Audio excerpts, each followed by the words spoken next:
30 de mayo del 2020 fuimos víctimas de violaciones de nuestros derechos por parte de la Policía Nacional.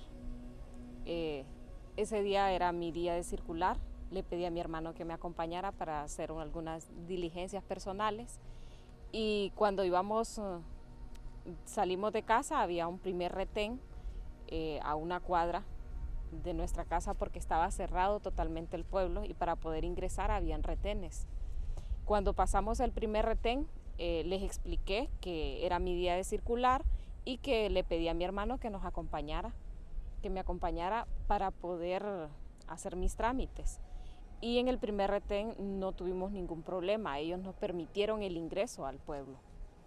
Cuando hice todos mis trámites, íbamos pasando por la posta del pueblo, en el centro, y ahí nos detuvieron. Cuando muestro mi tarjeta de identidad, les digo que es mi día de circular, pero que mi hermano me anda acompañando, pero él en ningún momento se bajó a hacer algún trámite. Ellos, sin mediar palabras, no permitieron explicación de nada, bajaron agresivamente a mi hermano y empezaron a agredirlo. El carro quedó encendido. Cuando lo metieron, iban golpeándolo, como 6 hombres. Luego yo les empecé a gritar y les decía, ¿qué pasa? ¿Por qué lo agredían? Entonces ellos lo que me decían era que me callara y que me fuera. Pero en ese momento yo no podía irme y dejar a mi hermano en esas condiciones que lo estaban agrediendo.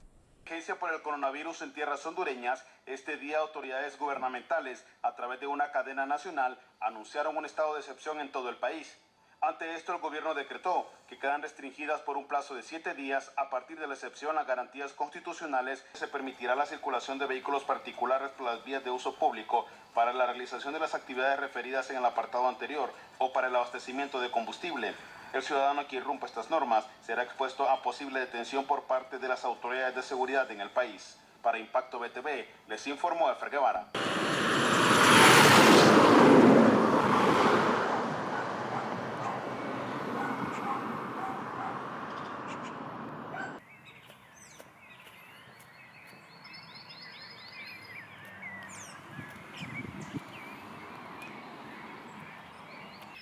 Cuando nosotros veníamos ya para abajo en las motos, entonces nosotros los parqueamos, pensábamos que ellos venían a abrir la tranca, y como había un portoncito al lado de ahí, nosotros pensábamos que iban a abrir el portoncito o la tranca, pero no, ellos salieron a la carrera de un solo y levantaron el fusil, y lo primero que era que le pegaron el tiro a mi hermano en la pierna. Disparando, iba a disparar, caían los tiros allá en la tierra. Y yo no lo dejaba que sacara el rifle del pecho mío, porque entonces me iba a matar de un solo.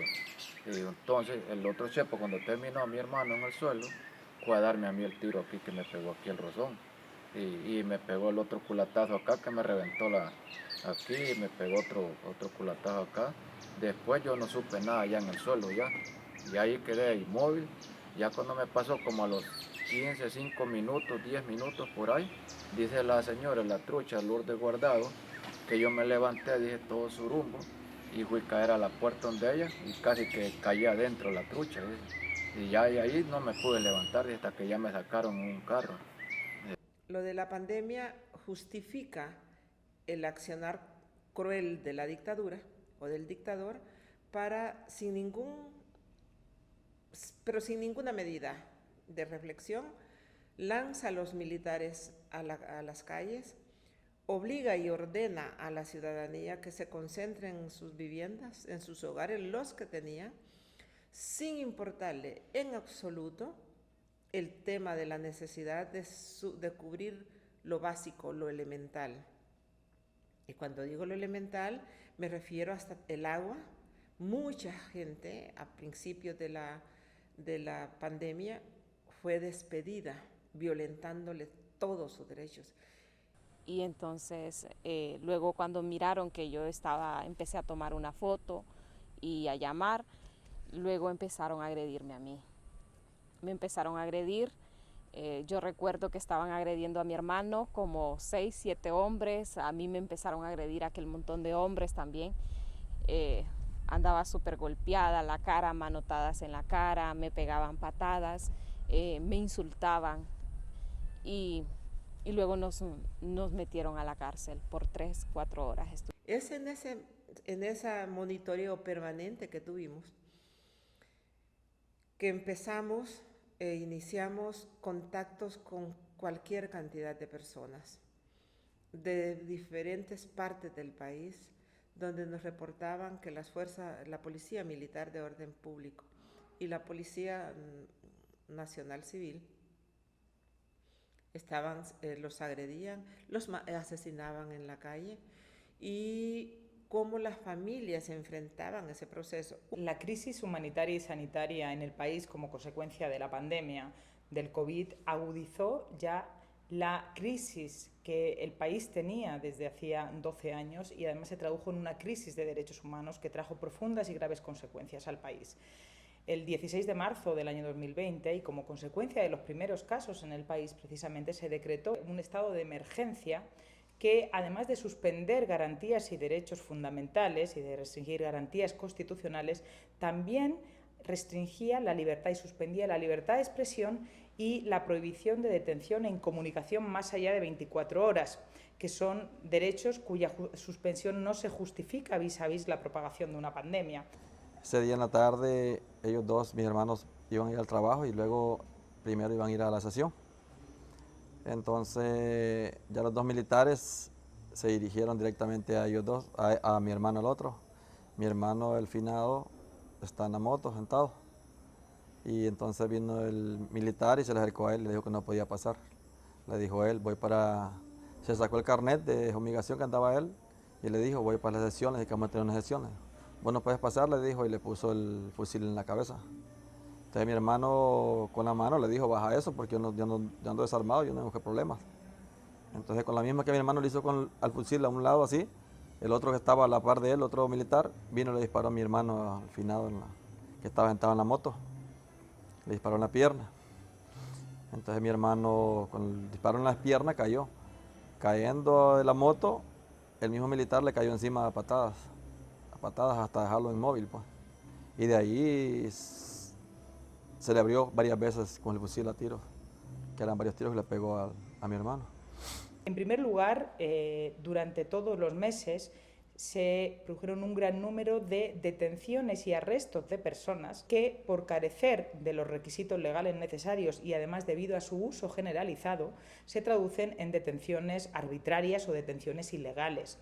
Tan solo 2 meses y medio de que se iniciara la pandemia, en junio, la Policía Nacional anunció que se habían producido un total de más de 30.000 detenciones, o por violación del toque de queda o por violación de otras normas. Pero, fruto de otros estudios, se ha llegado a la conclusión de que un total de más de 80.000 personas fueron detenidas precisamente en el marco de las restricciones de garantías constitucionales y fundamentales. Por un lado, tenían campañas para estigmatizar, no para orientar a la población sobre el tema de cómo atacar y cómo no contagiarse. Eso fue lo que hizo la dictadura. Estigmatizó a través de campañas. Nunca colocó una campañita o una colita de la campaña que sirviera para garantizar la vida, para la prevención. Al contrario, al estigmatizar, hacía que entre los pueblos rechazaran a su gente si tenía COVID o si pensaban que podía tener COVID. Eso fue tremendo,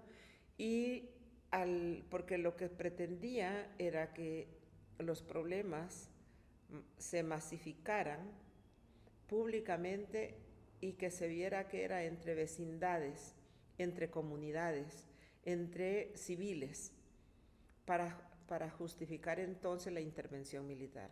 Me llevaron a una silla de ruedas, mi hermano en una camilla, y mi hermano todavía se paró de la camilla y le dijo así, cuiden a mi hermano Arturo, y que mi hermano va más grave, que dijo él. Yo lo oí todavía. Yo lo quedé volteando a ver y dije yo, ojalá Dios quiera, hermano, que salgas bien, dije yo, va.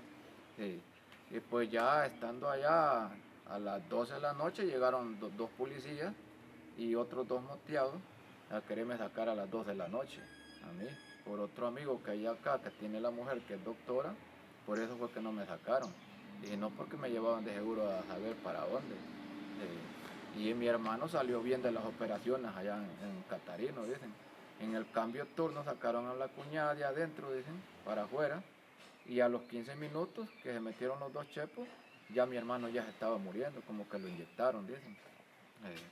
Me parece importante referirme a algunos hechos, además de las detenciones arbitrarias e ilegales, como son, por ejemplo, las ejecuciones extrajudiciales. Nuestra oficina pudo documentar casos de ejecuciones extrajudiciales, la gran mayoría de ellas a manos de la Policía Militar o bien en operativos combinados entre Policía Militar y Policía Nacional.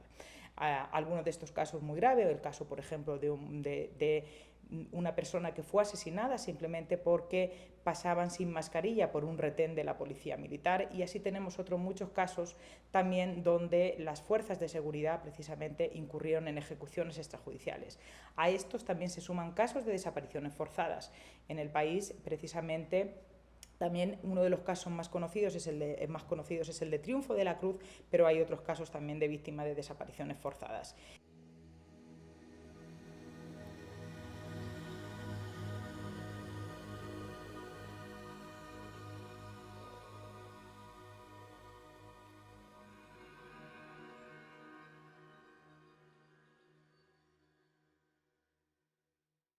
Él padecía de depresión, pero él decía, ¿verdad? Óyeme, ¿por qué nosotros dejamos? ¿Por qué los dejamos nosotros? Los quitaron un hermano y nosotros no hicimos nada.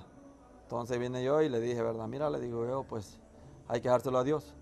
Me dice, sí, me dice, pero no es posible, me dice, que todos le demos a Dios. Y él vivía con eso, psicosis. Siempre que él pensaba en él. Y siempre todos los sábados él se iba para el cementerio, a la tumba de mi hermano, a caer de depresión.